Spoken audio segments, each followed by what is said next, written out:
Boa noite para você, Band Cidade no ar, nesta quinta-feira, 21 de abril de 2022. É feriado para você que está em casa e nós preparamos um programa bem especial. Vamos discutir o momento que estamos vivendo na pandemia, os avanços da medicina nos últimos anos. Para conversar aqui comigo, o professor Leonardo Lima, doutor em imunologia básica e aplicada, pesquisador do LAIS, o Laboratório de Inovação em Saúde da Universidade Federal do Rio Grande do Norte. O Band Cidade Especial começa agora.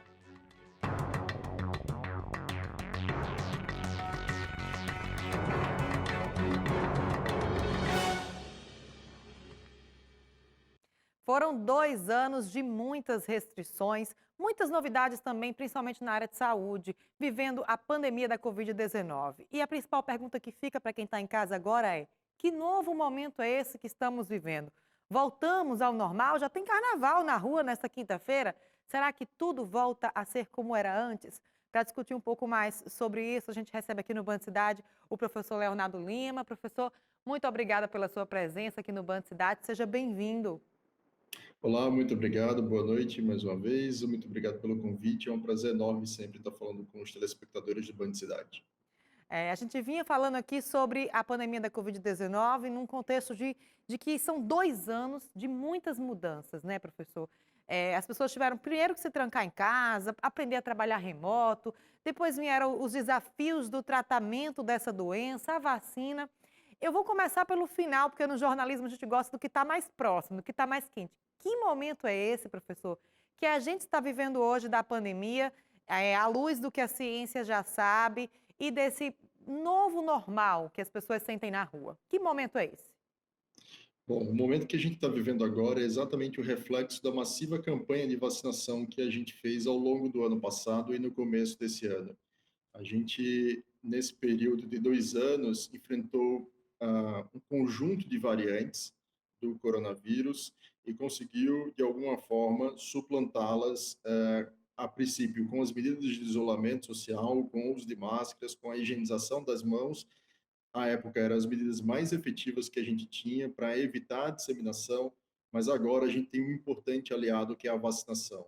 Então, hoje no estado, a gente tem um número reduzido de pacientes hospitalizados, graças a Deus, ainda bem, e esse reflexo que a gente tem hoje, se essa redução acontece, é por causa da vacinação, das diferentes plataformas que foram utilizadas, as vacinas no início, como a Coronavac, nos idosos e nos profissionais da saúde, depois seguiram a AstraZeneca, a Pfizer, a Janssen.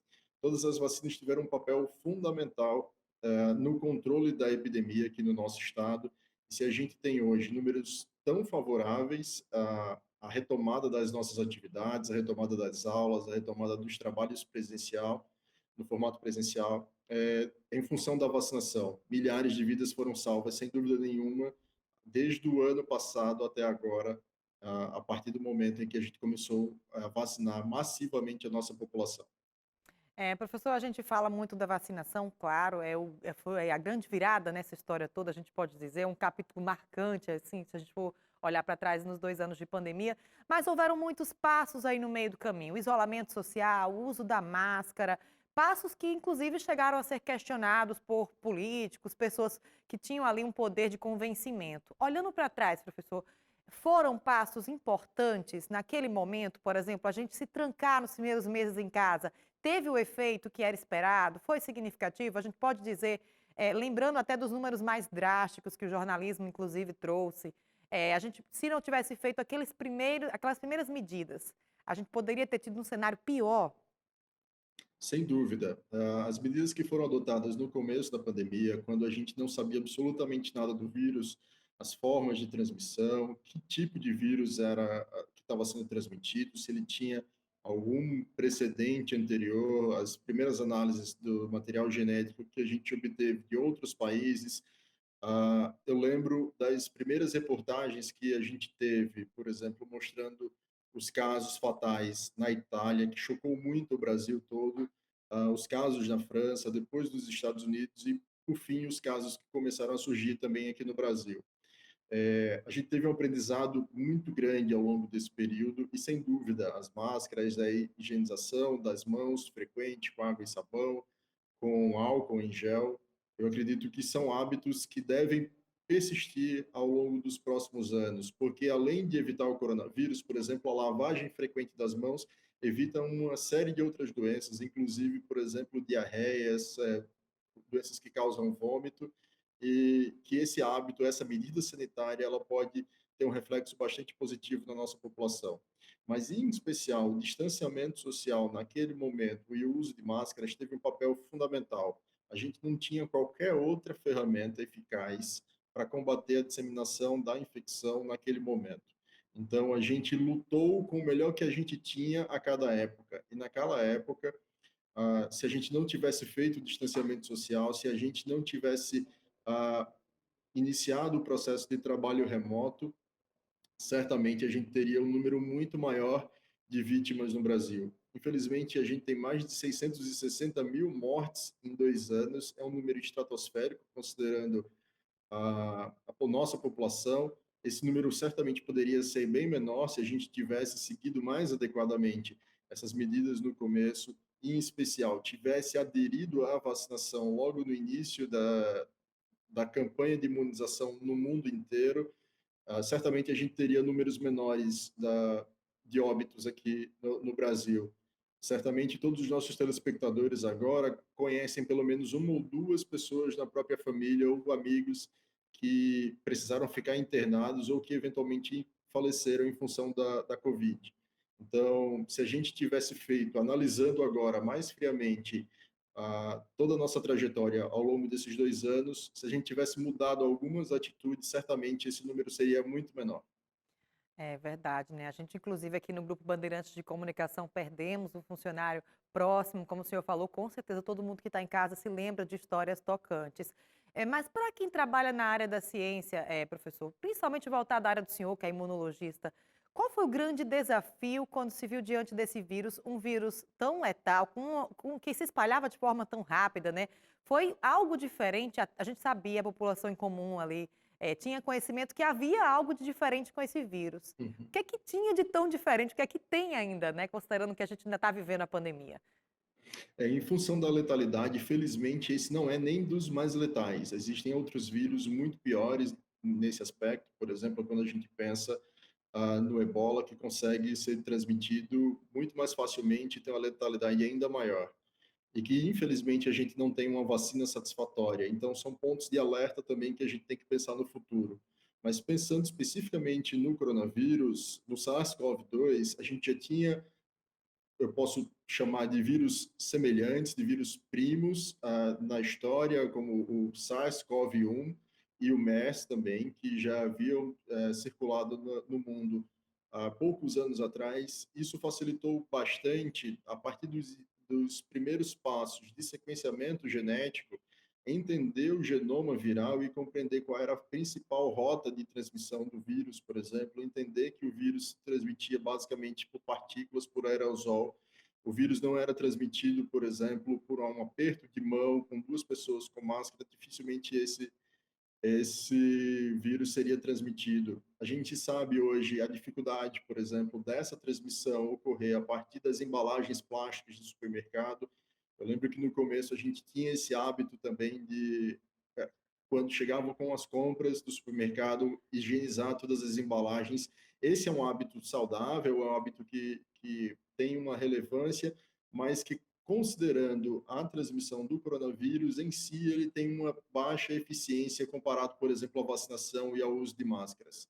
Então, dentre os desafios, compreender todo esse mecanismo de fisiopatologia, como o vírus causa a doença no organismo, em que parte do nosso corpo ele se liga, porque ele afeta os pulmões, mas tem paciente que apresenta sequelas, por exemplo, lesões nos rins, lesões no fígado, lesões no sistema nervoso central. Foram etapas fundamentais para que a gente conseguisse finalmente desenvolver boas vacinas, vacinas inativadas, como a Coronavac, vacinas com tecnologias mais modernas, como a Pfizer, que utiliza RNA mensageiro. E quando a gente observa todo esse espectro, toda essa evolução ao longo dos 2 anos, a gente vê que a escalada científica foi muito grande, que certamente vai deixar um legado também para os próximos anos. A gente sabe agora da importância, por exemplo, de diversificar a indústria tecnológica da saúde em vários países do mundo, para que a gente não fique dependente apenas de poucos países. Eu lembro aqui agora a questão dos respiradores e da nossa tentativa de comprar respiradores da China, que muitas vezes não deu certo, com preços muito altos, sendo que no Brasil a gente também tem tecnologia para a produção de novos insumos médicos, como respiradores, luvas, capote, protetores faciais, vacinas de uma forma geral. Também temos profissionais, pesquisadores altamente capacitados e habilitados para atuar no desenvolvimento de vacinas no Brasil, por exemplo. Então, são questões que a gente precisa agora pesar tudo que passou nos 2 anos até aqui e olhar para frente, olhando para o futuro, pensando o que a gente pode tirar de positivo, apesar dos óbitos, evidentemente, o que a gente pode tirar de positivo para a nossa indústria da saúde, para a melhoria dos nossos procedimentos médicos, hospitalares, para a melhoria das nossas universidades e dos institutos de pesquisa que auxiliaram de uma forma decisiva o diagnóstico em diferentes estados do nosso país e, de uma forma geral, também para a população. A ciência aprendeu a comunicar muito melhor ao longo desses 2 anos, para que a gente não produza apenas o conhecimento científico para outros cientistas, mas que a gente produza o conhecimento científico para a população em geral, para que ela entenda a relevância do que está sendo produzido, por exemplo, nas universidades e nas indústrias, e qual o impacto aquela pesquisa terá Na vida possivelmente da na pessoa. proteção de uma nova vacina, por exemplo. Inclusive, o senhor falou sobre a nossa rede de assistência, né? Descobrir os gargalos, as possibilidades de mercado. A pandemia trouxe isso também, nos mostrou, por exemplo, que alguns profissionais, como os intensivistas, havia uma necessidade de mercado e o Laís teve um papel muito importante nessa história, né, professor? Quer dizer, vocês capacitaram as pessoas, participaram muito desse momento também de disseminar conhecimento para os profissionais da saúde, que claro, todos os profissionais passaram por todo um ressignificado do seu trabalho na pandemia, mas para os profissionais da saúde era a pandemia e o trabalho ali juntos, coladinho. Então, o Laís teve um trabalho para a gente, explica para a gente também como é que foi isso, o resultado que fica, né, desse trabalho aí, se isso é permanente, como é que vai funcionar para os próximos meses, anos. Certamente, o nosso laboratório, diante de toda a situação trágica que o nosso estado foi acometido, a gente felizmente pôde contribuir de alguma forma, seja na capacitação dos profissionais através dos cursos do AvaSUS, que são cursos abertos, gratuitos para a população em geral pode fazer, que não tem cursos apenas para Covid, é uma plataforma de educação profissional continuada que já existe há vários anos e que eu convido inclusive os telespectadores a visitarem a plataforma, é só colocar no Google AvaSUS, certamente você já vai ser direcionado como certificação. E esses cursos, por exemplo, atuaram desde o manejo clínico do paciente, como receber um paciente suspeito de Covid na urgência e emergência, nos pronto-socorros, nos cursos, por exemplo, para treinar os profissionais de saúde para executar os testes encaminhados pelo Ministério da Saúde para testagem rápida desses pacientes, atuando, inclusive, apoiando as ações aqui nos LACENs, nos laboratórios de diversos municípios para testagem desses pacientes, atuando, identificando e fazendo já o referenciamento dos casos suspeitos e confirmados de Covid aqui no estado. É uma plataforma que frequentemente era reportada nos telejornais aqui do nosso estado, através da plataforma Coronavírus RN, onde a gente identificava, por exemplo, os casos suspeitos em cada município, a taxa de transmissibilidade. Depois avançamos com outros sistemas, como a COLE-RN, que regulava os profissionais de saúde quando eles estavam suspeitos de infecção, por exemplo, para hospedá-los nas instalações disponibilizadas pelo governo do estado, em hotéis aqui da Via Costeira. Mais recentemente, plataformas como o RN Mais Vacina e o Regula RN, que faz toda a regulação de leitos críticos e clínicos dos pacientes aqui no estado, dando total transparência ao processo de regulação, aumentando a eficiência. É um processo que já chegou a ter mais de 150 pacientes na fila, que a regulação já chegou a demorar mais de 36 horas. A partir da identificação, por exemplo, dos pontos críticos, isso permitiu para que os gestores dos municípios e também do estado tivessem a clareza quais eram os pontos que precisavam ser aprimorados, e esse é um grande legado que vai ficar também para o nosso estado, a partir da regulação agora dos pacientes para leitos gerais, para cirurgias eletivas, para alta complexidade, para regulação de exames, e que está sendo exportada, inclusive, para outros estados, como já acontece, por exemplo, no Espírito Santo, em Mato Grosso do Sul. Especificamente no caso do RN mais vacina, também uma ferramenta de bastante sucesso, desenvolvida pelo nosso laboratório, com diversos pesquisadores formados também pelo FRN, diversos profissionais da saúde que atuam diretamente no serviço, que identificaram exatamente quais eram as principais estratégias que o laboratório poderia atuar para que o paciente ele tivesse com mais eficiência e mais tranquilidade acesso à sua vacinação, podendo inclusive agendar o dia e o horário para que ele pudesse receber seu imunizante. Uma ferramenta também que já foi exportada para outros municípios, para outros estados, e que já está sendo utilizada para as próximas campanhas, como, por exemplo, agora temos sarampo, influenza, onde o paciente, a partir do momento que ele é vacinado, imediatamente ele já recebe um e-mail com uma comunicação dizendo que uma vacina foi aplicada no seu braço, e ele pode acessar, por exemplo, o seu passaporte vacinal em 3 línguas, inglês, espanhol e português, gratuitamente, direto no seu telefone.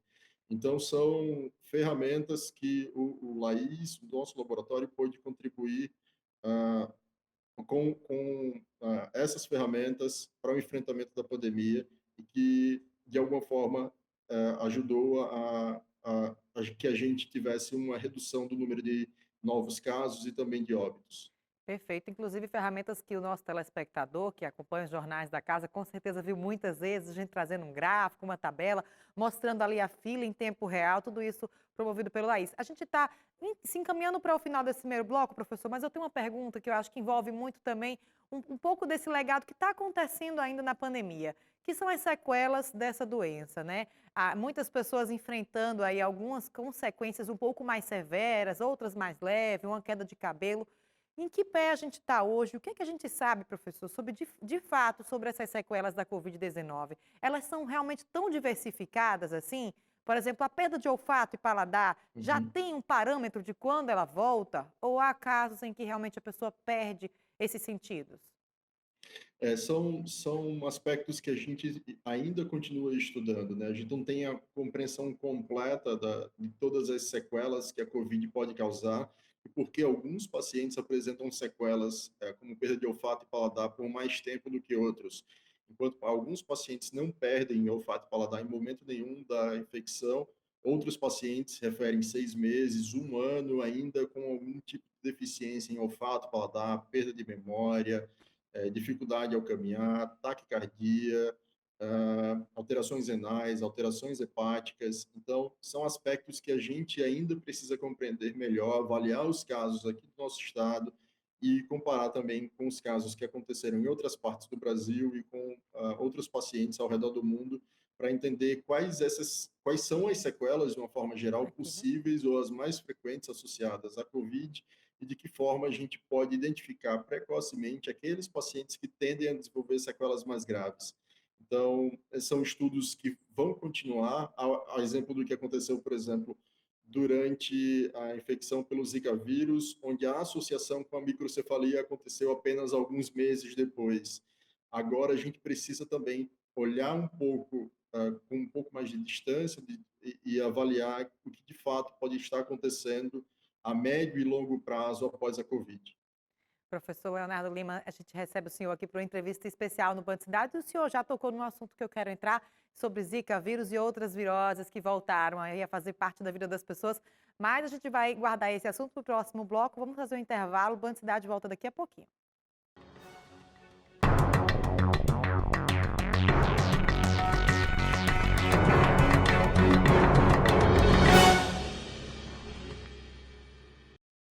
De volta com o Band Cidade, a gente recebe no programa de hoje o professor Leonardo Lima, doutor em imunologia, tirando todas as dúvidas da gente desse novo momento da pandemia, fazendo um histórico também. E eu encerrei o bloco passado falando com o senhor sobre as viroses, né? O senhor citou ali a Zika, lembrando da questão da microcefalia. Zika vírus, dengue, a virose da mosca, todas essas viroses aí que a gente está acostumado, elas voltaram agora, nesse período de chuva também, muita gente gripada, doutor. Tem alguma coisa relacionada com a pandemia da Covid-19, o fim do isolamento, por exemplo? Há como a gente relacionar? Bom, o fato é que a gente ainda não conseguiu erradicar o mosquito vetor, né? O Aedes aegypti continua entre nós e erradicar uma doença viral especificamente é um desafio muito grande em todo o mundo.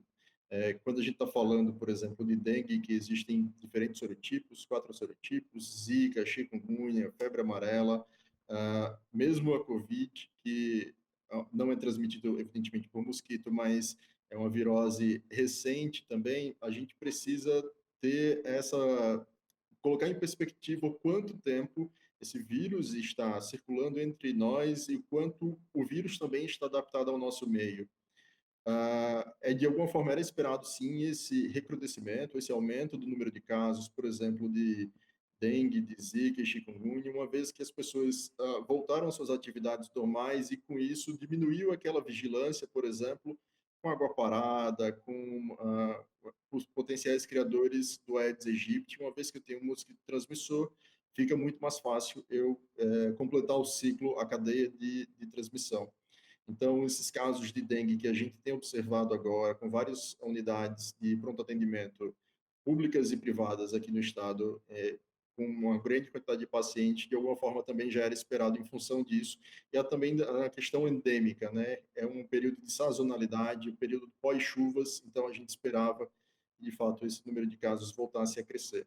E é interessante a gente observar que essas viroses voltaram e aí a gente mantém, por exemplo, alguns cuidados. Quem está com a gripe ou alguns sintomas virais, está ali usando sua máscara, né? Está mantendo as medidas lá do começo da pandemia da Covid-19, ficou para a gente. E aí, falando sobre máscara, professor, a gente já deixou, né, desse acessório deixou de ser obrigatório em nossas vidas. Estamos aí com vacina, já chegando na D4.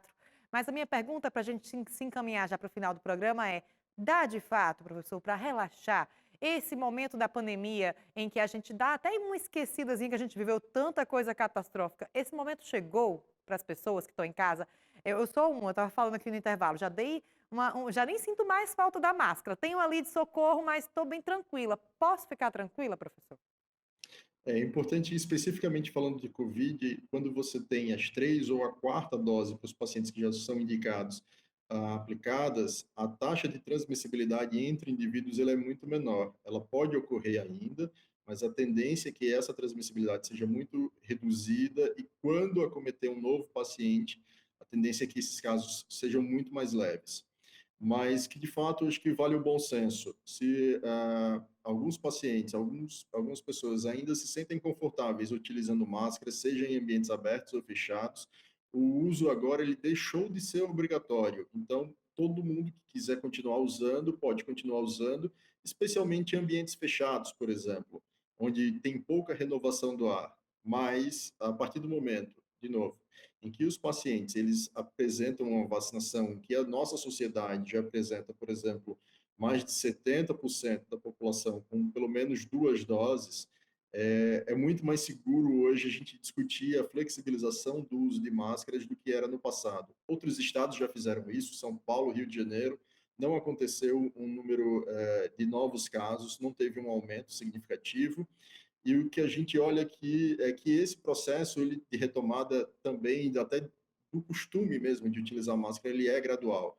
Então, ao longo dos próximos meses, a gente ainda vai encontrar várias pessoas na rua utilizando máscaras, especialmente em ambientes fechados. O que é uma etiqueta, inclusive respiratória, que deve valer não só para Covid, para qualquer outras infecções. Sintomas de gripe, resfriado, usar máscaras para prevenir a transmissão, seja Covid ou seja de outra infecção respiratória para outras pessoas. Muito obrigada, professor Leonardo. Nossa, muita pergunta, né? Muito assunto para render. A pandemia deixa realmente um legado de costumes, de cuidado, deixa um legado na ciência, principalmente também. Muito obrigada, professor, pela sua participação aqui no Band Cidade. Uma ótima noite para o senhor. Muito obrigado, um prazer conversar com você, com os telespectadores do Band Cidade, e que o nosso laboratório continue à disposição, seja para Covid, seja para outras doenças que eventualmente surjam, a gente vai estar sempre apto aqui a dar uma pronta resposta. Um abraço, até mais. Muito obrigada. E o Band Cidade vai ficando por aqui. Essas e outras notícias, você sabe, e bandrn.com.br, o portal com padrão Band de jornalismo. Seu companhia agora é o Jornal da Band. Boa noite.